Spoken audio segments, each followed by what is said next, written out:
Al-Fatihah. A'udzu billahi minasyaitonir rajim. Bismillahirrahmanirrahim.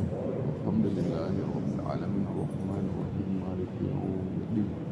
Iyyaka na'budu wa iyyaka nasta'in. Siratal ladzina an'amta 'alaihim ghairil maghdubi 'alaihim. A'udzu billahi minasyaitonir rajim. Bismillahirrahmanirrahim. Alhamdulillahi rabbil alamin. Allahumma shalli ala sayyidina wa maulana Muhammadin wa ala alihi wa sahbihi wa sallam ajma'in.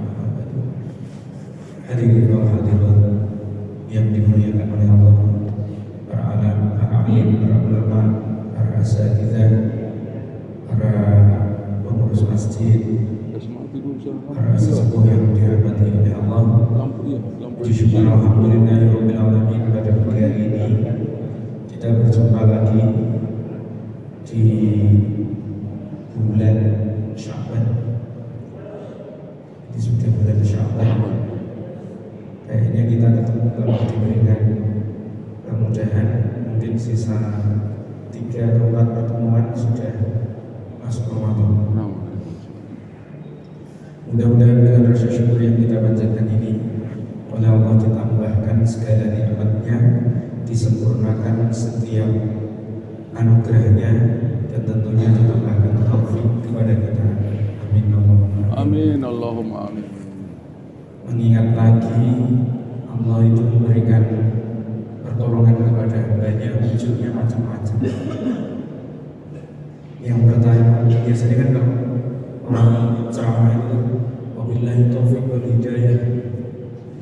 Taufik itu apa, hidayah? Kan kadang masih bercampur. Wal hidayah itu makna hidayah secara istilah, secara syariat, dinul Islam ainal iman. Makna hidayah yang spesifik itu adalah agama Islam. Ya, iman itu. Makanya hidayah ya Allah, hidayah itu berikanlah iman. Kalau sudah ada iman, terang. Yang kedua taufik. Taufik dari kata-kata wafaqah. Wafaqah itu artinya cocok. Kalau kita mengkaji makna taufik dalam perspektifnya Syekh Rafiuddin Yahya Al-Ibridi, itu taufik adalah khalqu qudratit ta'ah, kemampuan yang diberikan oleh Allah kepada hambanya untuk menjalankan taat. Ada orang dapat hidayah agama Islam, dia paham ini kebaikan tapi tidak mampu untuk melakukan. Berarti belum dapat taufik. Ya. Jadi al-istita'ah, kemampuan ala fi'il ibadah, dalam melakukan ibadah, wa tarki ala sayyi'ah, dan meninggalkan keburukan. Orang yang belum punya taufik, dia tahu ini baik, dia tahu ini buruk. Mungkin dia juga sudah beriman, tapi tidak bisa melakukan kebaikan, pun juga tidak bisa meninggalkan keburukan. Jadi kalau yang masih suka main makruh-makruh, yang masih suka subhan, minta taufik sama Allah banyak-banyak itu. Ya, ini berarti sadar ya tidak baik masih dijalankan. Itu menandakan imannya lemah, hidayahnya belum buka. Makanya wabillahi taufik wal hidayah wal itu wal inayah. Jadi kalau ceramah keren, tapi ya itu tadi harus tahu maknanya pelan-pelan, bahwa hidayah itu adalah iman, petunjuk dari Allah, adalah dinul Islam, sedangkan taufik adalah kemampuan yang diberikan oleh Allah untuk meninggalkan keburukan dan melakukan kebaikan. Salawat dan salam dan tercurahkan terlimpahkan ke hari bahagia junjungan kita Nabi Muhammad sallallahu alaihi wasallam. Allahumma shalli wa sallim barik alaihi. Yang kita kaji hadisnya di setiap Ahad pagi ini, mudah-mudahan dengan kajian hadis ini menjadi tanda mahabbah kita, Anda cinta kita kepada Nabi dan doa kita dikumpulkan dengan beliau di surganya Allah. Amin ya Allah, kabul. Amin ya Allah. Bismillahirrahmanirrahim. Hadirin yang dimuliakan oleh Allah, hadis ke-25 ya. Boleh kalau mau buka aplikasinya, mau buka kitabnya, mau buka ini ya, silakan. Bismillahirrahmanirrahim. Al-hadithul khamisah wal 20. Al-hadithu hadis al-khamisah yang nomor 5 wal 20 dan 20. Seperti ini ada aplikasinya. An Abi Dzar diriwayatkan dari Abu Dzar radhiyallahu anhu. Radhiyallahu semoga meridhai Allah anhu kepada Abi Dzar itu lagi. Anas sesungguhnya nasa segulungan dari para manusia min ashabi Rasulullah dari para sahabatnya Nabi sallallahu alaihi wasallam. Qalu mereka bertanya mengadu bin Nabi kepada Nabi sallallahu alaihi wasallam. Ya Rasulullah, ya Rasulullah, wahai Rasulullah, zahaba ahlu dusuri bil bujuri. Zahaba bisa pergi, zahaba itu artinya pergi. Ahli ad-dusuri. Dusur itu dimakna al-ghina al-aghniyah, orang kaya. Ya Rasulullah, orang kaya itu datang dan pergi ujuri dengan pahala yang banyak. Intinya itu protes ya. Ya Rasulullah, kenapa sih ada kaya sama miskin? Jadi kalau sekarang umat manusia itu mengeluh dengan kelemahan hidup dan sebagainya, sahabat juga iya ya. Itu memang sudah sunnahnya, sudah sebuah kondisi di mana seseorang yang diuji dengan kefakiran itu pasti akan mengeluh. Dan khuliqo halu'a, manusia itu diciptakan berkeluh kesah lagi gigit. Idza massahu syarru jazua, kalau mendapatkan keburukan mengeluh. Wa idza massahu khairu manu'a, kalau dikasih banyak kikir. Sudah, itu Qur'annya begitu. Sehingga para sahabat, makanya ini pelan-pelan kita coba papan tulis dulu. Hah? Apa? Allah ini memberikan ujian al-fakir gitu ya. Al-Fakir. Ada di sini al-aghniyah, al-ghani.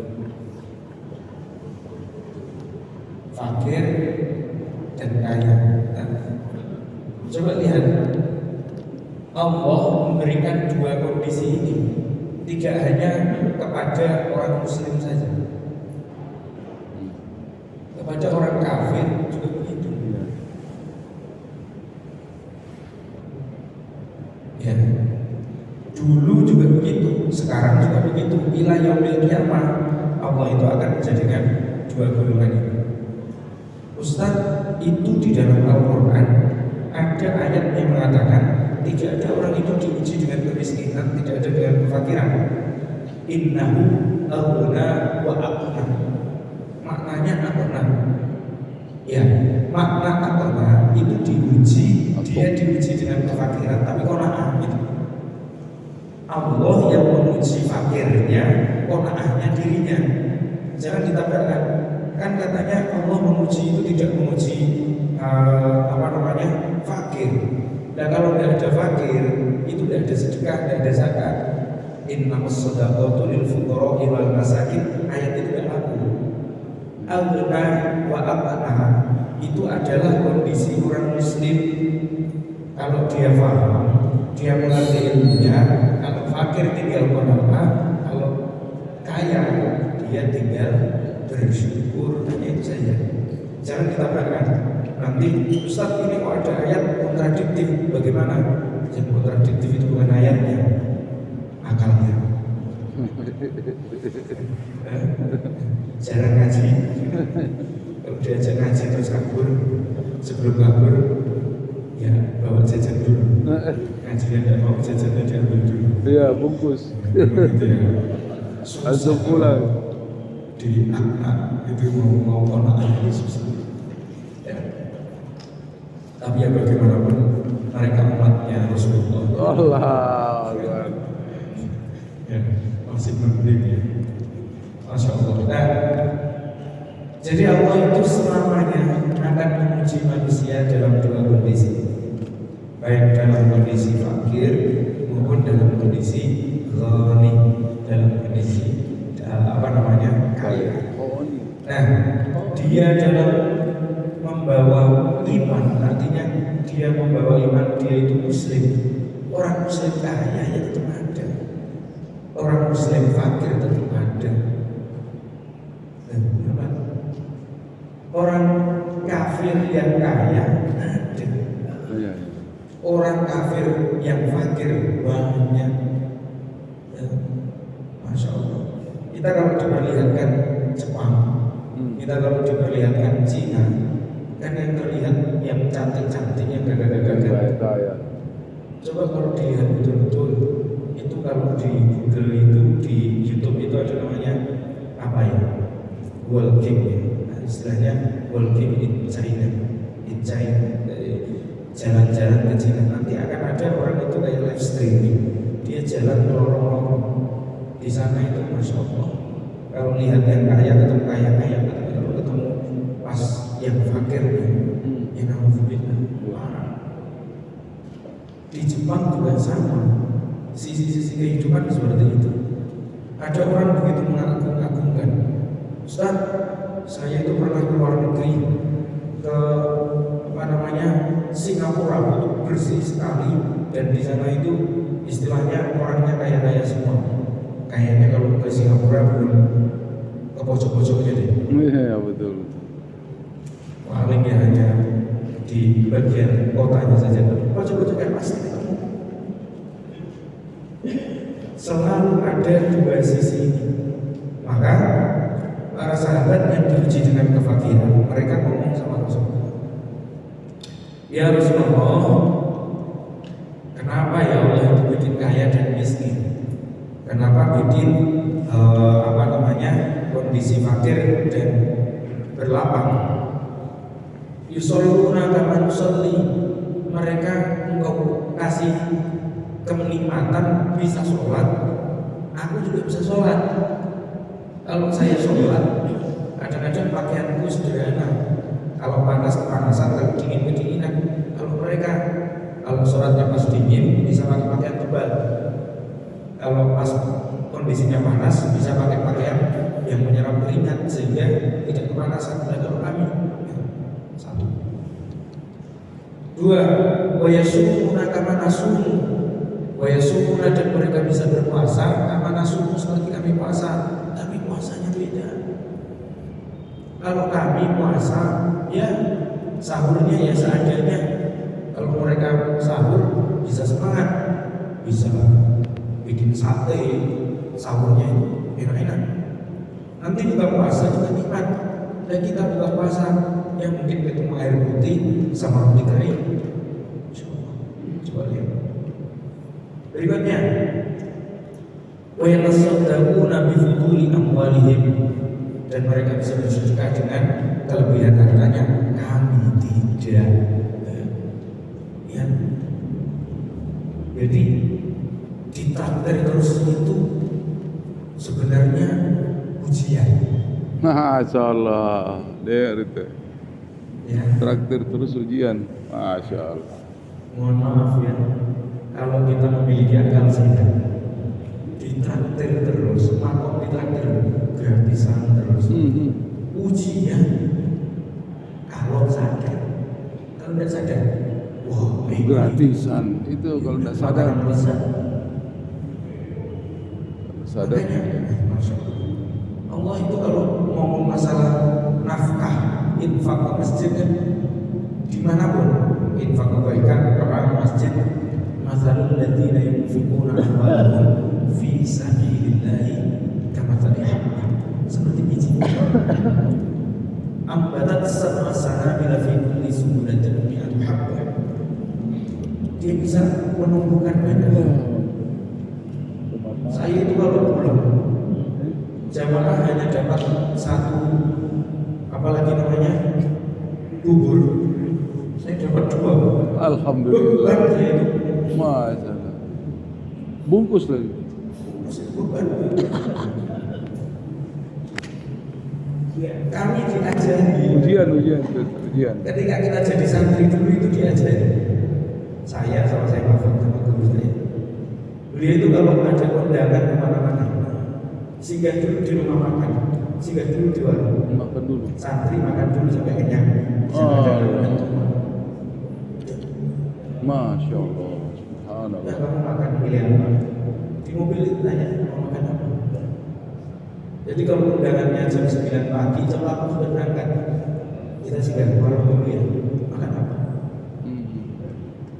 Jaga biar perut santrinya itu tidak subhat, tidak tomat. Nah ini kan ada ada ya. Artinya makan baik-baik saja, ini halal. Ya, infaknya jamaah juga halal. Saya mengajak berpikir, sahabatnya Rasulullah yang fakir itu akalnya sehat gitu. Ditraktir, mereka melihat orang-orang yang suka bersedekah, sedih mereka. Ya Allah, ya Rasulullah, kami kok diuji hanya ditraktir terus makomnya. Lihat, wa yatasaddaquna bi fuduli amwali. Mereka bisa bersedekah, kami tidak. Jadi mengeluhnya kepada Rasulullah itu bukan mengeluh karena fakirnya. Dia bisa Dia bisa bersedekah ya Rasulullah. Tapi kok kalau sedekah dan mampu begitu. Ini kan muradif, satu makna dengan hadis yang lain. La hasada illa fisnataini. Tidak ada manusia itu diperbolehkan untuk hasad, untuk iri kecuali kepada 2 orang. Satu, rajulun atahul Qur'an wa qara'ahu ana al-lail wa atrafan nahar. Seseorang yang dikasih Al-Qur'an siang dan malam dia mengkajinya, dia membacanya. Yang kedua, wa rajulun atahul mala wa yatasaddaqu bihi ana al-laili wan nahar. Dan seorang laki-laki yang dikasih harta siang dan malam dipakai sedekah. Bukan untuk beli mobil mewah, bukan untuk bangun rumah yang besar, bukan hanya untuk selfie atau bagaimana. Dia menghabiskan hartanya siang malam, siang sedekah, malam sedekah. Ini loh para sahabat, akhlaknya di situ, sehingga fakir dirinya itu tidak sakit. Fakir dirinya tidak sakit itu iman. Ya. Jadi kalau sefakir apapun kita itu tidak sakit. Sakitnya itu kalau orang bisa sedekah kita tidak sedekah, itu loh yang sakit. Sahabat itu begitu. Ini bukan masalah benar atau tidaknya, ya memang hadisnya begitu. Mau diapa? Mereka sholat, saya sholat. Nah kan kita beda. Dia bisa sholat, yang kaya bisa sholat, yang fakir itu uji fakir terus. Saya sholat jamaah juga percuma, saya tahajud juga percuma, tidur saja. Sudah sekian tahun bekerja juga begitu-begitu. Bayangkan, sahabat tidak punya mental ini, tidak punya. Ya, ini loh. Makanya Allah itu memberikan al-ghina wal-ghina. Orang itu bisa menengah kalau sadar. Akalnya diisi keilmuan, akalnya diisi pemahaman, akalnya diisi dengan hal-hal yang positif. Nonton HP, Netflix sekarang yang ramai, ya. 100.000 bisa nonton film 24 jam selama 1 bulan, luar biasa. Baca Quran lah. Bagaimana akal ini mau sadar? Yang dikasih masuk itu ya begitu.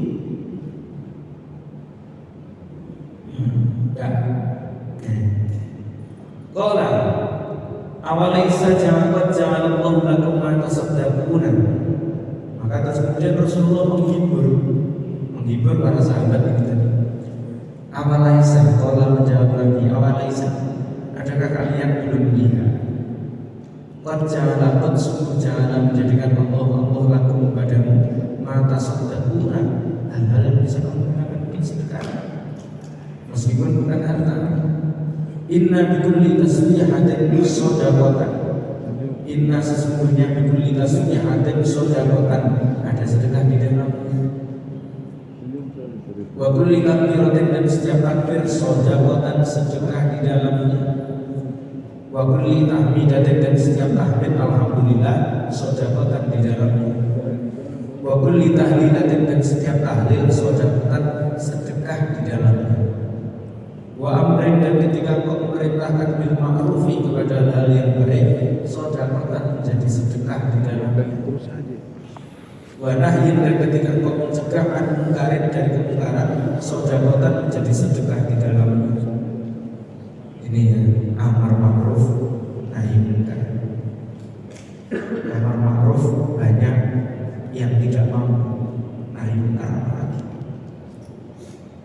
Amar ma'ruf itu kan berat, nahi munkar jauh lebih berat. Kalau amar ma'ruf itu artinya kita mengajak kepada kebaikan, mengajak kepada kebaikan aja berat. Coba pegang anaknya, masjid berat.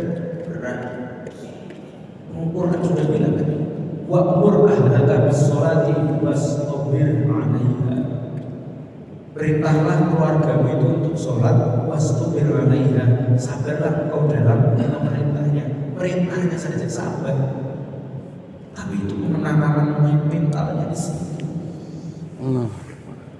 Sebenarnya kan anak muda yang kepleset-kepleset itu kalau kita merenung sedikit. Santri yang sering kepleset, salah, itu kurang sentuhan dari kiainya, dari ustadznya. Jamaah yang sering kepleset itu akhirnya jalan bentuk kurang khidmahnya kurang. Kalau dia sentuh hatinya, dia sentuh fisiknya, begitu. Keluarga juga begitu. Ibu-ibu yang galak-galak itu kan jarang disentuh. Begitu juga bapak-bapaknya yang suka menghilang kemana-mana dan sebagainya. Itu kan orang sentuhan. Masya Allah. Rasulullah mengajarkan tadi ada amar ma'ruf, ada nahi munkar. Ustaz, nanti kalau suami saya larang begini, dia marah-marah. Biar dia marah-marah. Dia punya akal. Akalnya apa? Oh iya, kenapa saya marah-marah? Nanti akan begitu. Oh ini jelas-jelas barang gak baik, dilarang oleh istriku. Dia akan akalnya itu dipantik dulu.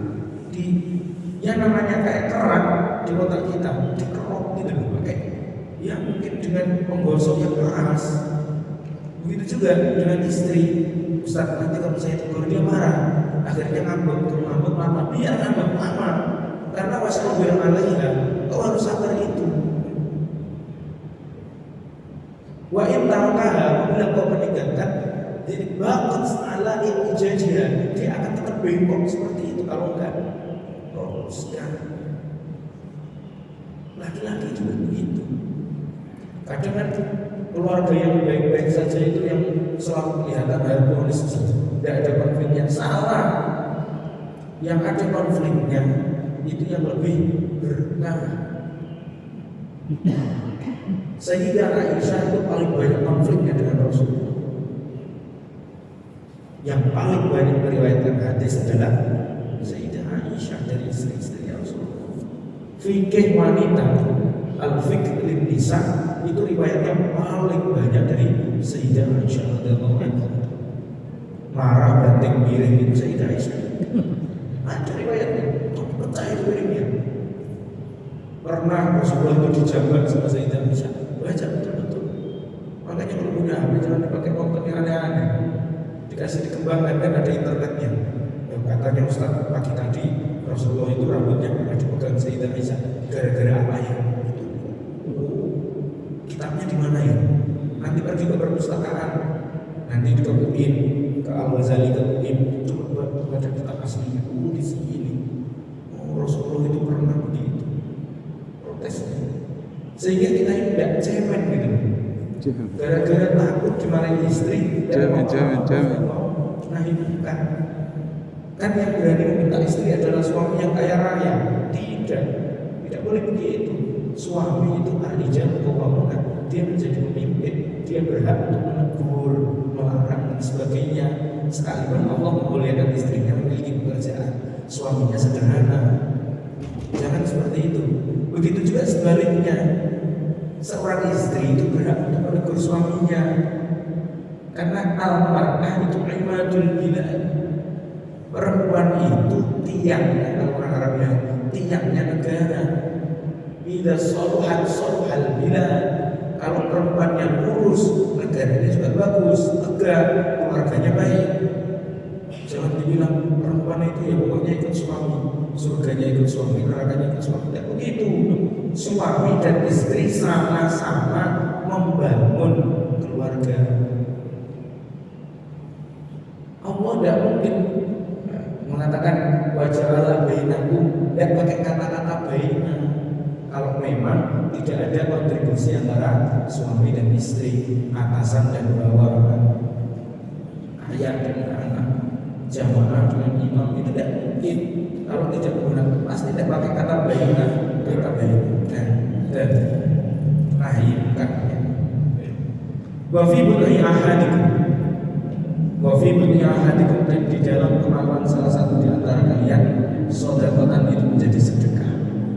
Masya Allah. Bahkan berhubungan badan itu juga menjadi sedekah. Sahabat bertanya, ya Rasulullah, ayati ahaduna syahwatahu. Ya Rasulullah, wahai Rasulullah, ayati, apakah orang yang memenuhi ahaduna salah satu di antara kami syahwatahu, syahwatnya, wa yakunu lahu fiha ajrun, dan itu menjadi pahala baginya? Qala, menjawab Nabi, ara'aitu, terus bagaimana pendapatmu kalau begitu tidak dapat pahala? Apabila apabila dia menaruh spermanya fi haramin, kepada kemaluan yang haram, akan ahli bisr, apakah itu tidak berdosa? Dosa itu. Fakadzalika, maka seperti itulah idza wada'aha fil halali, ketika dia menaruhnya dalam hal yang halal, kana ajrun, maka baginya itu pahala. Rawahu Muslim. Hadis ini sahih, diriwayatkan oleh Imam Muslim. Hadirin yang dimuliakan oleh Allah, ada namanya al-akhlaq. Ini kan kita membahas tentang al-akhlaq. Ilmu akhlak itu biasa disebut dengan al-ihsan.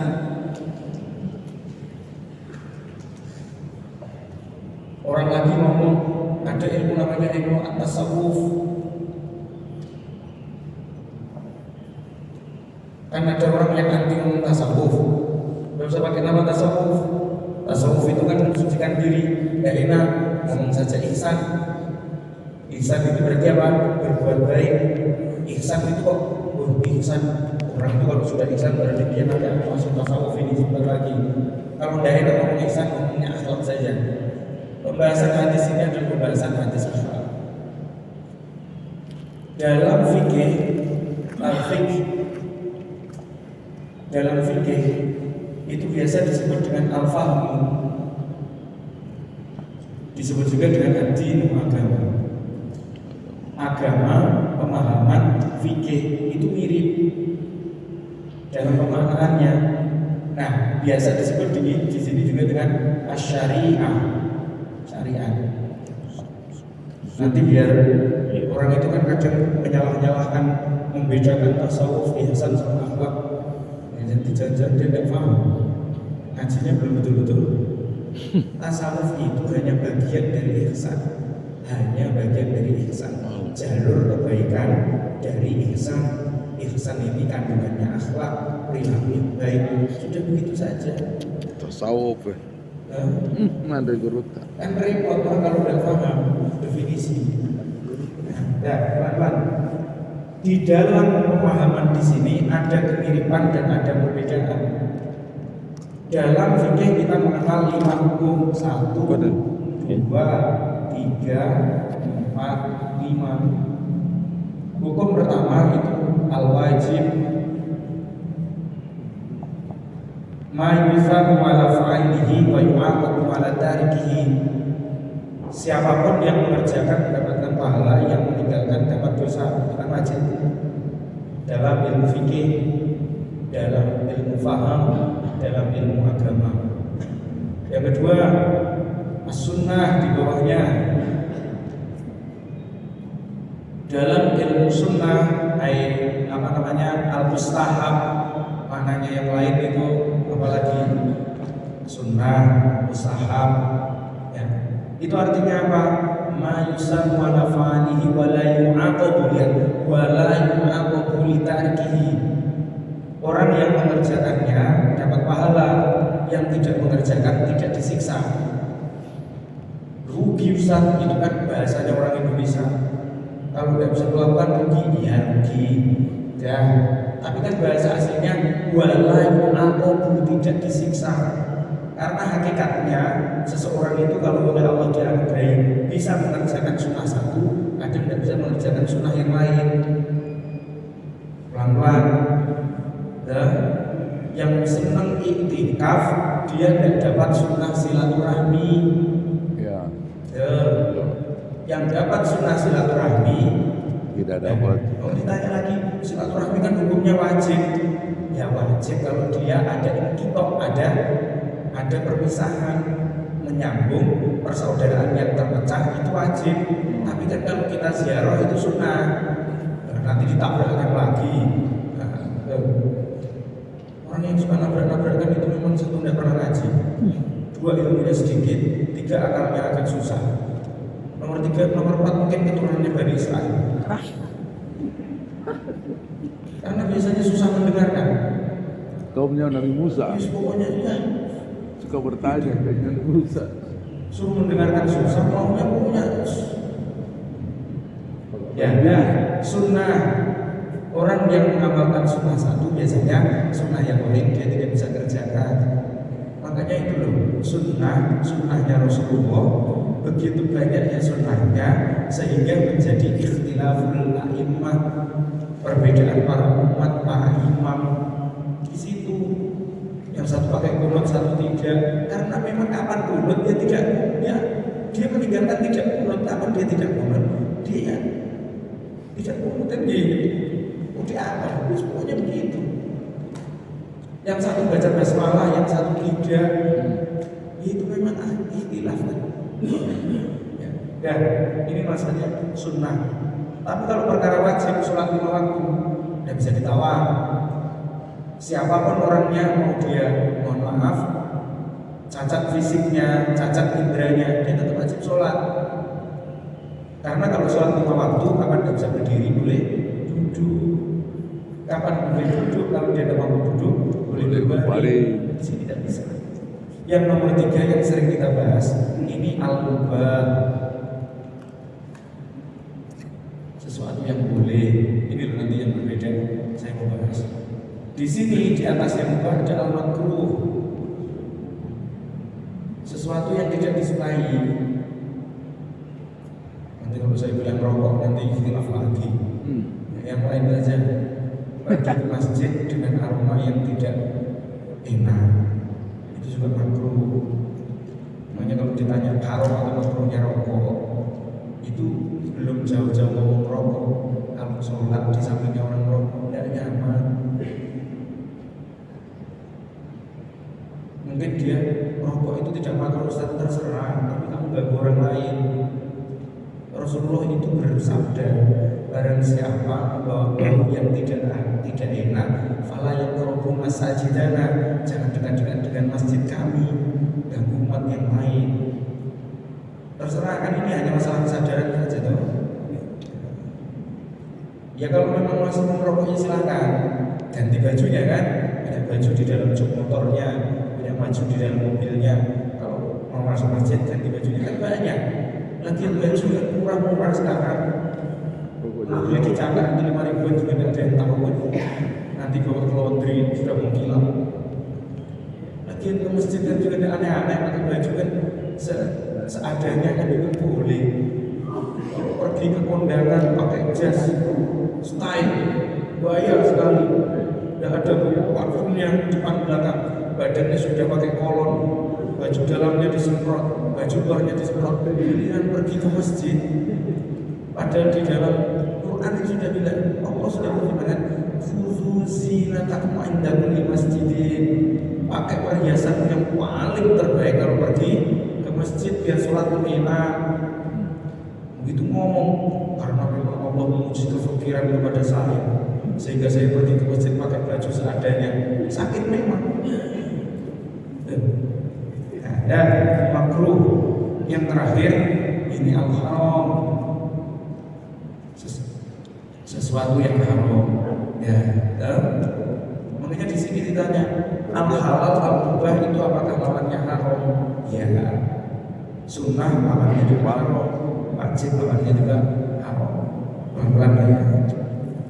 Kalau al-makruh ma la yusabu ala fa'ilihi. Ma yusabu ala fa'ilihi, malatarihi. Sesuatu yang dikasih pahala bagi yang meninggalkan. Makanya kalau seharian tidak merokok dapat pahala sudah. Ya. Ini fadilah yang tidak merokok. Dibayangkan itu, tidak merokok saja dapat pahala. Tidak keluar duit lagi, tidak apa-apain. Ma yusabu ala tarikihi, orang yang meninggalkan saja dapat pahala. Wala yu'aqabu ala fa'ilihi, dan dia tidak disiksa bagi orang yang mengerjakannya. Makan bawang mentah ketika kita lagi makan daging, itu kan tidak disiksa oleh Allah, tapi yukrahu, dia tidak disukai. Tidak disukai oleh Allah, juga tidak disukai oleh orang lain. Tidak disukai belum tentu dibenci. Ya, pokoknya tidak disukai saja. Kalau parah-parah ya begitu, Masya Allah. Nah ini kalau haram sudah jelas. Ma yu'aqabu ala fa'ilihi, seseorang yang disiksa bagi yang mengerjakannya. Wa yuthabu ala tarikihi, dan mendapatkan pahala bagi orang yang meninggalkannya.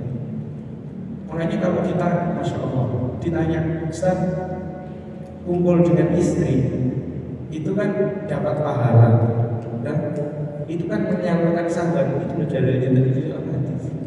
Seandainya kau jatuh di luar nikah, na'udzubillah kan, itu jadi haram. Makanya kumpul dengan ibu dengan sesederhana apapun, satu belum butuh, pulang kerja, kadang di dapur diganggu, itu tetap dapat pahala. Meskipun kurang adab, ya adabnya kan butuh dulu lah, minimal mandi dulu lah. Ibu itu tidak mau dipegang. Coba lihat, ada kitab-kitab itu yang aneh-aneh kan? Ada namanya Fathul Izar. Ini kitab dewasa, yang adik-adik jangan dibaca. Ada kitab yang kecil tipis sekali namanya Fathul Izar. Fathul itu membuka, al-izar itu pakaian, buka baju. Izar itu kan selendang. Namanya kitab Fathul Izar itu membuka selendang. Baca nanti. Ada namanya Qurratu'uyun. Ini yang fenomenal. Lihat di sini. Ini dari Quran. Seorang perempuan itu enggan melayani suaminya karena suaminya tidak melakukan 4 hal sebelumnya. Satu, al-muhadatsah, al-muhawarah, al-muhadatsah, al-mukalamah, al-muhawarah. Ngobrol dulu. Bapak itu asal ajar saja. Tidak bisa. Al-muhawarah, ngobrol dulu. Setelah ngobrol kemudian al-mulamasa. Ini ulama loh ya. Tidak usah. Nanti saya kalau selesai nanti tidak jadi ngaji saya. Ya. Al-mulamasa, saling menyentuh, jangan langsung. Tidak mau itu. Jadi kemana-mana ngaji. Iya. Banyak anak muda. Al-mulamasa terus kemudian al-muqabalah. Banyak anak muda, Ustaz. Al-mu'anaqah.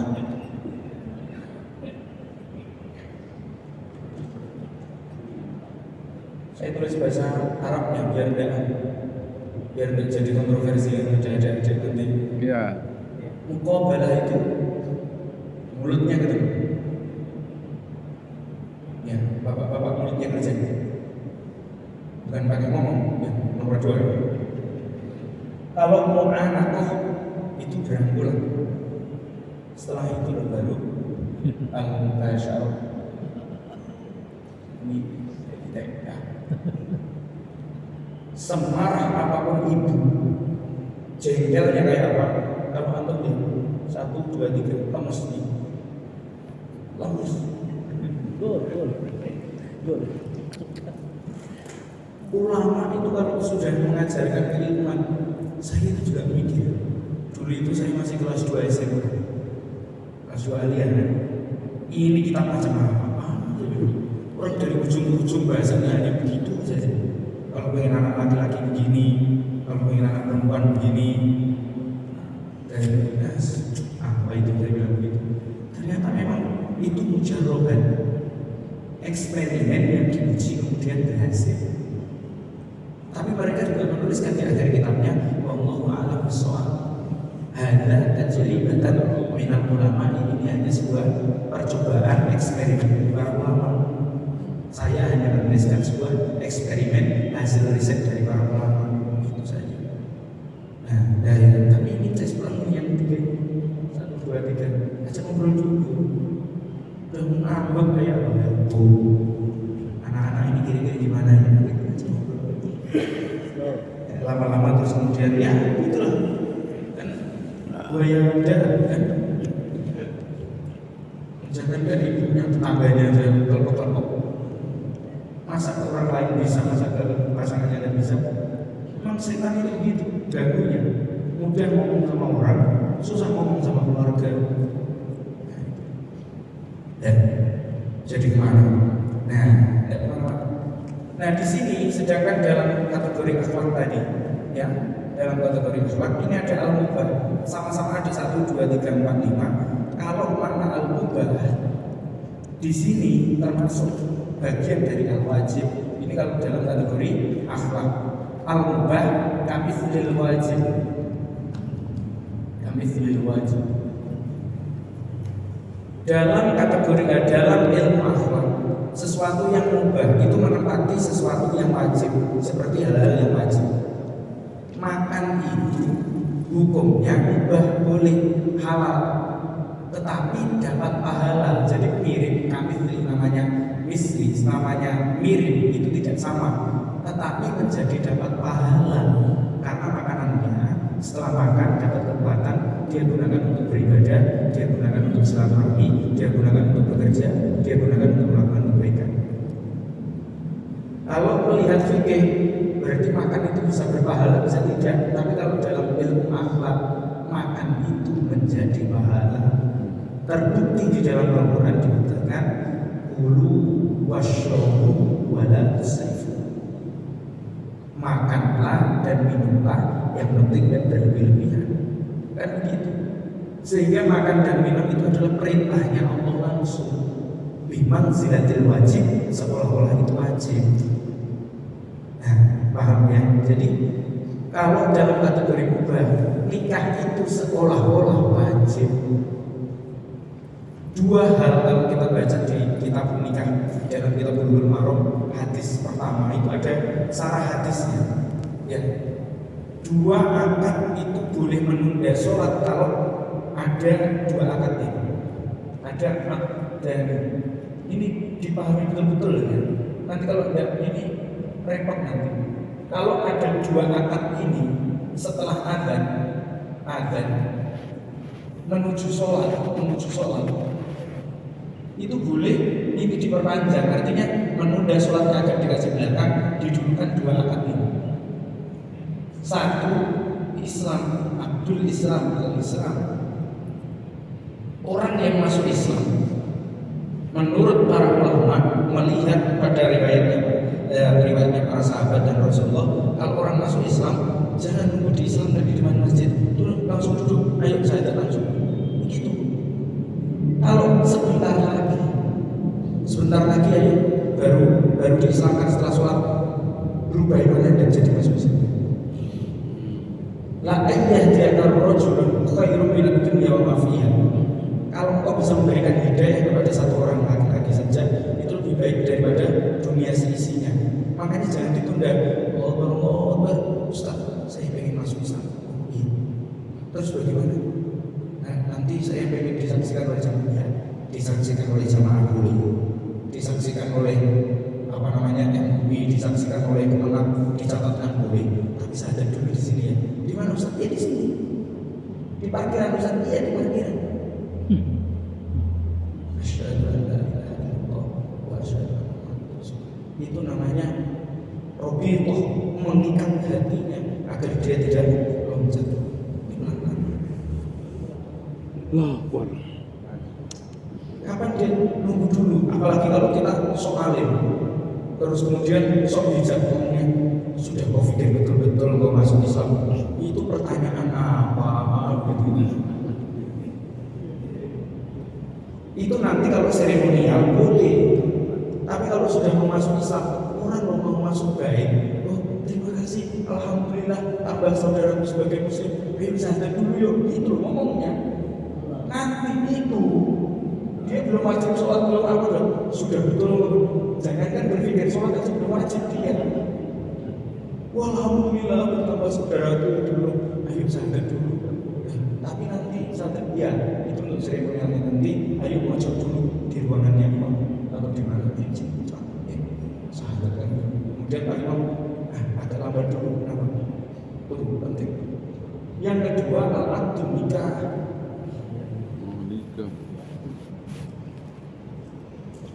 Akad nikah itu bukan make upnya wajib ya. Akad nikah itu kan kalau dihitung itu hanya 4 menit dengan segala embel-embelnya, khutbahnya, mempersiapkan semuanya. Itu hanya sekitar 4 menit paling lama. Yang lama itu make upnya. Akad nikah itu tidak boleh ditunda. Kenapa? Ini mohon maaf jadi kemana-mana. Seseorang yang sudah merasa halal padahal belum, itu talbisnya setan masuk. Banyak kejadian mencicil, menikmati sesuatu yang belum waktunya. Itu sebab orang tuanya mengundur pernikahan anaknya. Sudah kebelet. Bahasanya kita tunangkan saja dulu, nanti kalau selesai S2 baru dinikahkan. Itu dibonceng setiap hari saudaraku.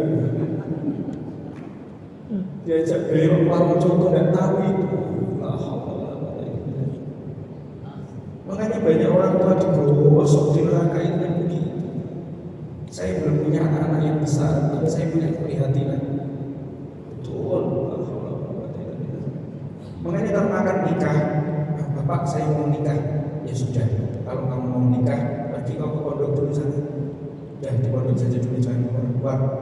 Kalau bekerja dulu ke Kalimantan atau mana, cari uang yang banyak, nanti baru pulang. Nanti kalau pulang langsung nikah, biar Bapak yang ngurus semuanya. Pikir sendiri ya, kamu kan sudah dewasa.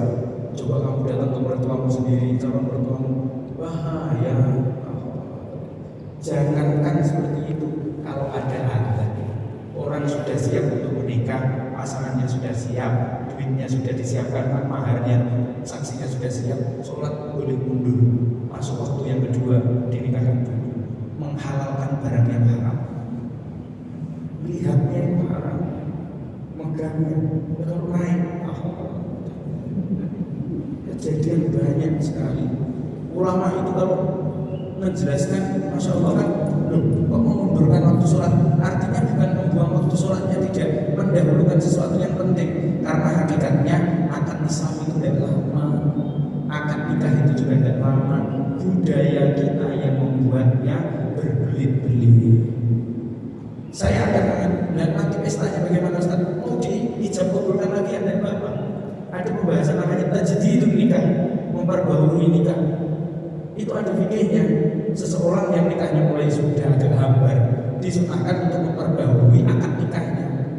Ada ulama itu, salah satu di antara guru saya itu setiap tahun memperbaharui akad ijab kabulnya. Dia bawa mahar lagi.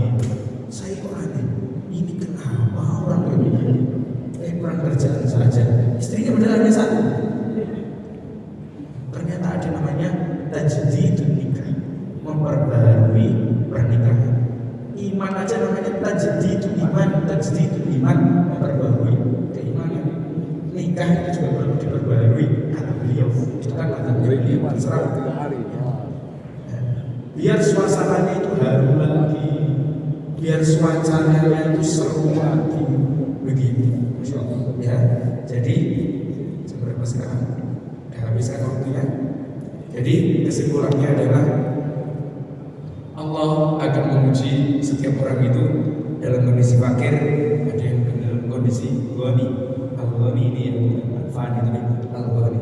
Nah, dalam kondisi fakir kita harus ingat orang kaya itu biasanya diuji dengan kesibukan. Maka orang fakir ya tugasnya ya iktikaf, berbaca berzikir, ya, membersihkan masjid itu juga bagian dari itu bagian kebersihan. Tidak usah, pokoknya masa Pak Wali Kota aja lisan dia sapa ambil kayak gitu. Kita juga di masjid begitu. Ya, fakir. Ya kalau orang ghani ujiannya itu disedekah, dia juga akan diuji dengan kefakiran dan sebagainya. Fakir dalam artian apa? Susah untuk membelanjakan hartanya. Orang kalau punya duit 10 juta, kalau yang dikasihkan ini sedikit, punya uang miliaran, itu kan paling ini 1 juta.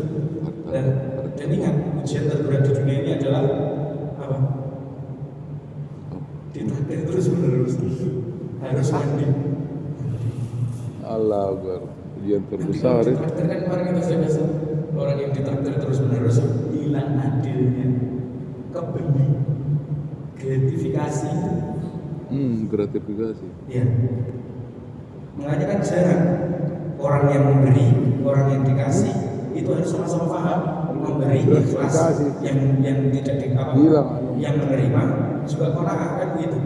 Masalahnya yang diberi dia toma, yang ngasih dia naruh, selesai. Dua-duanya memang betul. Yang dikasih jadi toma, yang memberi dia nuntut. Kamu tidak boleh tinggalkan saya ya, karena aku yang ngasih makan kamu ya. Nuntut. Tidak boleh begitu. Dalam Islam ngasih sedekah sudah ikhlas, yang mendapatkan itu qanaah. Maaf Pak, saya hanya butuh 1.000, tidak butuh 10.000. Harga diri itu. Ya. Berikutnya,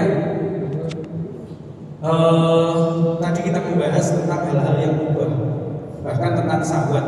Syahwat saja kok bisa menjadi halal dan haram dalam Al-Quran. Sesuatu yang mubah, sesuatu yang boleh itu kami selil wajib, seperti sesuatu yang wajib, sehingga sesuatu yang mubah itu akan mendapatkan pahala di sisi Allah dalam kondisi dalam kategori ilmu akhlak. Ada 2 akad yang boleh didahulukan daripada adzan, jangan ditunda. Yang pertama adalah akad Islam, yang kedua adalah akad nikah. Dan yang ini tidak usah saya jelaskan, sudah pintar semua. Iya, sudah. Kama Sutra. Al-Fatihah. A'udzubillahi minasyaitonir rajim. Bismillahirrahmanirrahim. Alhamdulillahirrahmanirrahim. Ya kan Abdul. Alhamdulillah. Subhanallahirrahmanirrahim. Wa bihamdihi subhanallahi wa bihamdihi asyhadu an la ilaha illa anta astaghfiruka. Waalaikumsalam warahmatullahi wabarakatuh. Kalau diundang boleh.